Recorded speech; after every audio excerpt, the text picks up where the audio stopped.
I'd like to talk about colocation pricing. In this brief time, I'd like to cover how data center pricing works, why data centers vary in price, and give real-world pricing examples. You can only imagine the raised eyebrows of an IT manager when they request some pricing and they get this really wide range of pricing from various data centers.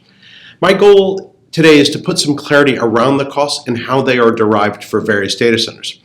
Let's start with the components of data center pricing. There are several components. In no particular order, they are space, power, cooling, bandwidth, and cross-connects. Let's talk space. There are several ways space is sold in a data center-based facility. Not going to cover containers or other portable data center footprints. Here's some of the options. 1, by the U, which is a 1.75-inch unit of measurement. 2, fractions of a cabinet, quarter, third, half, or full. Number 3, pre-configured cage spaces with racks inside. Or 4, pre-configured secure rooms that are mostly isolated from the rest of the facility.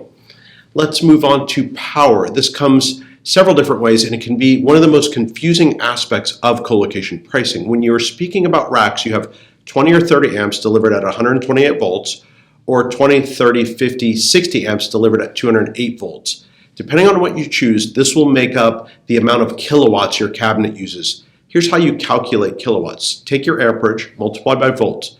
But since you can only use 80% of your power in a circuit to avoid tripping a breaker, you multiply your amperage by 0.8. So for example, 30 amps by 208 volt is 6240.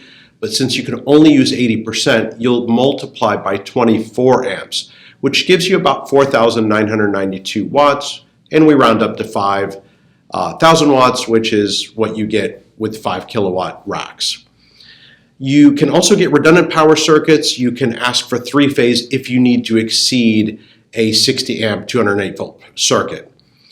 Let's talk hyperscale for a minute. It's not unusual to purchase space using megawatts of power as the unit of measure. So ordering 1 megawatt of data center space would make the main metric the energy needed, and the facility would literally have a spec which included the cabinets, circuits, cooling, and space to accommodate that level of power draw.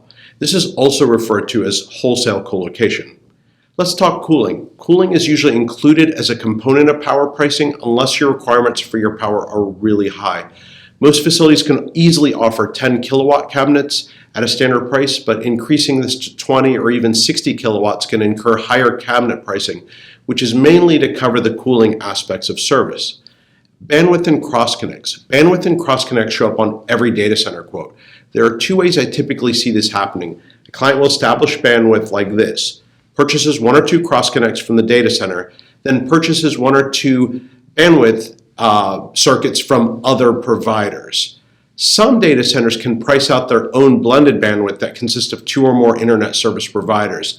This allows the bandwidth provider to quickly, or the data center to quickly provide bandwidth services to a colocation client without waiting for circuit turnup and without 2 contracts. Moving on to pricing and data center margins.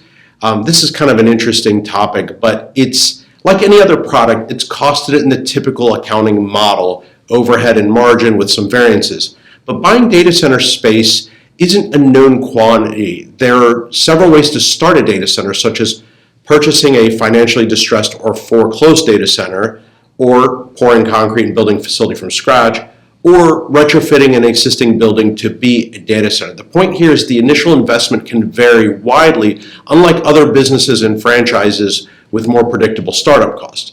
This investment made by the data center provider has to be reflected somehow in the pricing given to end users.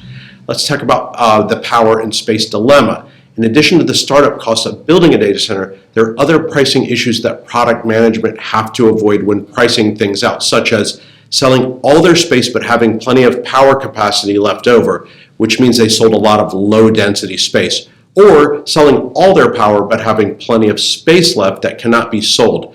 That's what happens when you sell lots of high density space. Or filling up the data center but having slim profits after filling the entire site, which means space was sold at a price that was too low. I've been a witness to this miscalculation firsthand, and it seems to all go down the same way. A major online company needs lots of space. They are irresistible because they're going to consume so much power and so much space in one deal. Data center looks to make profit, and From that point forward, the data center becomes unsellable. Each new client had to have power requirements closely calculated, and each additional power circuit that was sold could only be done so after an audit of available power and cooling. Some data centers are able to add cooling and power capacity, but in many cases, local utility can be limited unless there are major capital expenses thrown at the issue. Some real-world pricing examples are where I want to go to next. Cabinet and racks.